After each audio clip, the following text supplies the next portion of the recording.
सिद्ध योग में आपका स्वागत है। हम आप सबके लिए ऑनलाइन योग कक्षाएं आयोजित कर रहे हैं जो अंग्रेजी और हिंदी दोनों भाषाओं में उपलब्ध हैं। हम प्रत्येक दिन सुबह 5 बजे से रात 10 बजे तक 12 अंग्रेजी और 4 हिंदी की कक्षाओं के साथ आपके लिए उपस्थित हैं, ताकि आपको प्रत्येक दिन सही समय पर योग का अभ्यास करने में सुविधा हो। ये 2 सप्ताह एक ऐसा समय है जिसमें आप शामिल होकर अपने जीवन में एक सकारात्मक परिवर्तन का अनुभव कर सकते हैं, वह भी बिल्कुल मुफ्त में।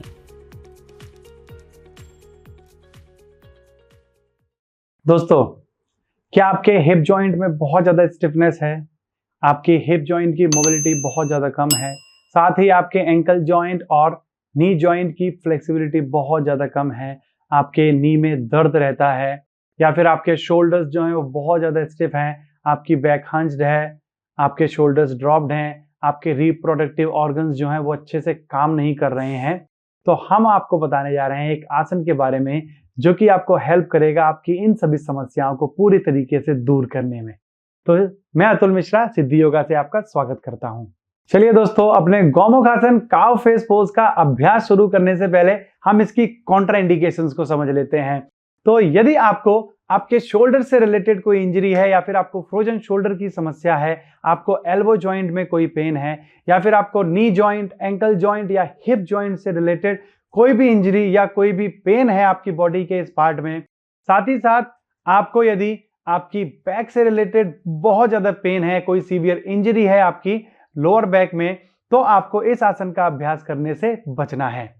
तो चलिए अब हम शुरुआत करते हैं अपने आसन के अभ्यास की। तो दोस्तों, इस आसन का अभ्यास करने के लिए सबसे पहले आपको दंडासन की पोजीशन में आ जाना है। तो आपको अपने दोनों पैरों को सामने की तरफ सीधा कर देना है अपनी मैट पे, दोनों पैरों को मिलाकर रखना है एक दूसरे से, और अपने दोनों हाथों को अपने हिप्स के बिल्कुल साइड से रख के अपनी स्पाइन को बिल्कुल सीधा कर देना है। तो ये दोस्तों हमारी जो पोजीशन हो गई है वो दंडासन पोज की पोजीशन हो गई है। बैठकर करने वाले हर आसन का अभ्यास हम इसी आसन से शुरू करके करते हैं। तो क्योंकि हमारा जो गौमुख आसन काव फेस पोज है वो भी एक सीटेड पोस्चर है, इसलिए उसका अभ्यास भी हम दंडासन से ही शुरू करेंगे। तो ये आपकी दंडासन की पोजीशन हो गई। उसके बाद हमें दोनों पैरों को एक एक करके अपने घुटने से बेंड कर लेना है।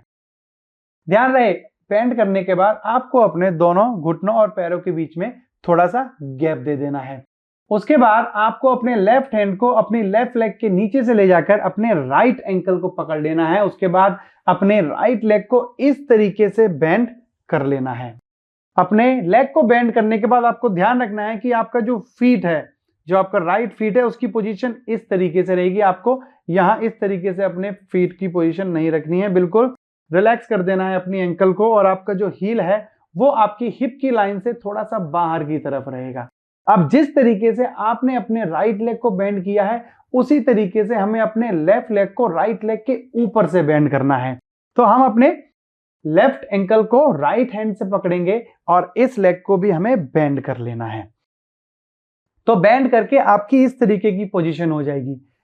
अगर आपके दोनों नी एक लाइन में नहीं आ रहे हैं, इसका मतलब है कि आपकी जो हिप जॉइंट है वो बहुत ज्यादा स्टिफ है, जिसकी वजह से आपके जो नीज हैं वो एक दूसरे के ऊपर नहीं आ रहे हैं। तो ऐसी अवस्था में आपको क्या करना है, आपको अपने दोनों एंकल्स को पकड़ के अपने हिप्स को हल्का सा ऊपर उठाकर अपने नी को एडजस्ट कर लेना है। यानी कि अपने राइट हैंड से अपने लेफ्ट नी को हल्का सा प्रेस करेंगे और इस तरीके से आपको बैठ जाना है। ट्राई करना है कि दोनों जो नी है वो एक दूसरे के ऊपर आ जाएं। बट इतना करने के लिए आपको अपनी बॉडी को बहुत ज्यादा फोर्स नहीं करना है। अगर आप पहली बार इस आसन का अभ्यास कर रहे हैं, या फिर आप योगा अभ्यास में बिगिनर हैं, तो आपको किसी भी आसन में, ना केवल इस आसन में, आपको किसी भी आसन में अपने शरीर को बहुत ज्यादा प्रेस नहीं करना है। किसी भी जॉइंट या मसल पर आपको ओवर प्रेशर नहीं देना है। तो इस तरीके से आपकी पोजीशन हो जाएगी। अगर आपके दोनों ने एक लाइन में नहीं आ रहे हैं तो भी कोई दिक्कत की बात नहीं है, प्रैक्टिस के साथ आपकी फ्लेक्सिबिलिटी इंप्रूव हो जाएगी। इसके बाद आपको अपने दोनों हाथों को अपने घुटने पर इस तरीके से रखकर अपनी स्पाइन को सीधा रखना है। आपकी चेस्ट हल्की सी बाहर आएगी, आपको बहुत ज्यादा ओवर प्रेस नहीं करना है, हल्की सी आपकी छाती बाहर आएगी। दोनों हाथों को अपने घुटनों पर रख देना है।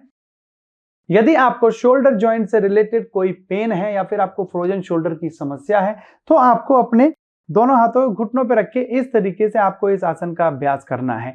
यदि आपको शोल्डर जॉइंट से रिलेटेड कोई प्रॉब्लम नहीं है तो आप इस आसन में अपनी हाथों की पोजीशन को भी ले सकते हैं।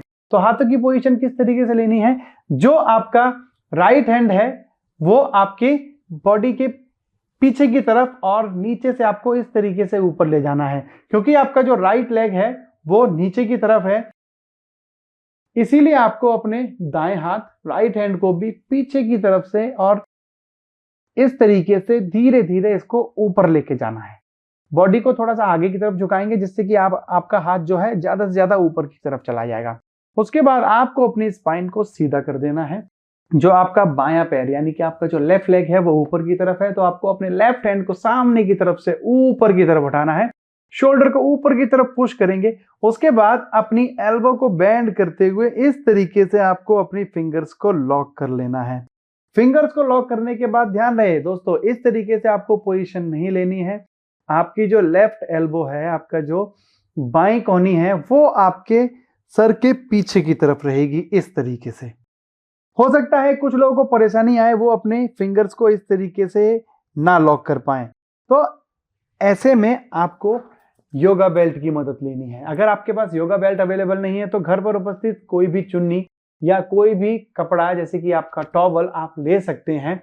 उसको आपको इस तरीके से अपने पीछे की तरफ इस कपड़े की या बेल्ट की मदद से इस तरीके से आपको पकड़ लेना है। ध्यान रहे जो आपकी लेफ्ट एल्बो है वो हेड के पीछे की तरफ रहेगी और इस तरीके से आपको इस आसन को होल्ड करना है। तो जैसा कि आप देख रहे हैं, इस आसन के अभ्यास से आपके शोल्डर जॉइंट की फ्लेक्सिबिलिटी बढ़ती है। आपको जो लोअर बैक पेन की समस्या है, आपकी स्पाइन का जो पोस्चर है वो अच्छा नहीं है, तो इस आसन के अभ्यास से आपकी ओवरऑल जो स्पाइन की फ्लेक्सिबिलिटी है और स्ट्रेंथ है वो इंप्रूव होती है। साथ ही साथ आपके हिप जॉइंट की फ्लेक्सिबिलिटी बढ़ती है, आपके नी जॉइंट और एंकल जॉइंट की फ्लेक्सिबिलिटी बढ़ती है और ये आसन आपके रिप्रोडक्टिव जो ऑर्गन्स हैं उसकी फंक्शनिंग को अच्छा कर देता है। तो जब आप इस आसन का अभ्यास कर रहे होते हैं तो आपको अपनी ब्रीथिंग पर ध्यान रखना बहुत ज्यादा जरूरी है।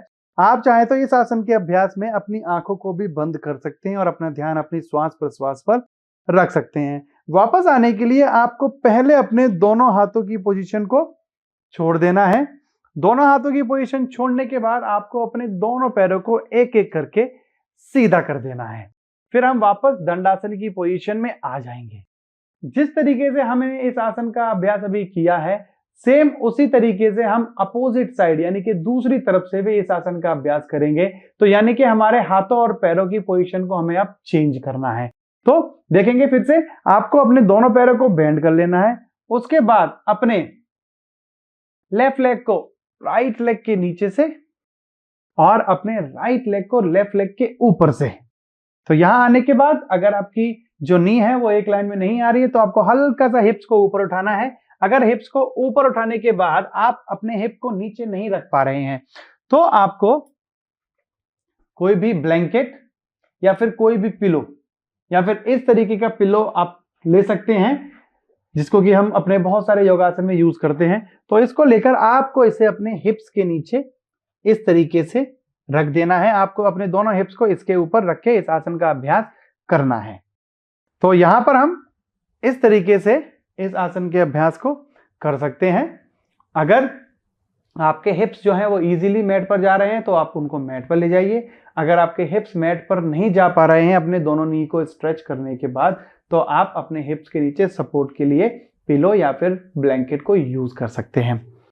साथ ही साथ हम लोग बेल्ट का भी यूज कर सकते हैं। तो जो लेग हमारा ऊपर है वो हाथ ऊपर की तरफ से जाएगा, जो लेग हमारा नीचे है वो हाथ हमारा नीचे की तरफ से जाएगा। तो हम अपने बाएं हाथ को नीचे की तरफ से अपने कमर के पीछे ले जाएंगे, अपने दाएं हाथ को ऊपर उठाएंगे और बेल्ट की मदद से इस तरीके से हम लॉक कर लेंगे। ध्यान रखना है, जिस तरीके से मैंने आपको अपोजिट साइड से बताया था कि आपको जो अपनी कोहनी है, जो ऊपर आपकी कोहनी आ रही है, उसको अपने हेड के पीछे की तरफ रखना है। अगर आप बिना बेल्ट के कर सकते हैं तो आपको बेल्ट की जरूरत नहीं है। आप इस तरीके से फिंगर्स को लॉक कर सकते हैं, आंखों को बंद करके इस आसन का अभ्यास आप कर सकते हैं। वापस आने के लिए आपको पहले अपने दोनों हाथों को छोड़ देना है, फिर एक एक करके आपको अपने दोनों पैरों को सामने की तरफ सीधा कर देना है। दंडासन की पोजीशन में वापस आ जाएंगे। फिर आप अपने हिप्स के नीचे से इस पिलो को बाहर कर देंगे।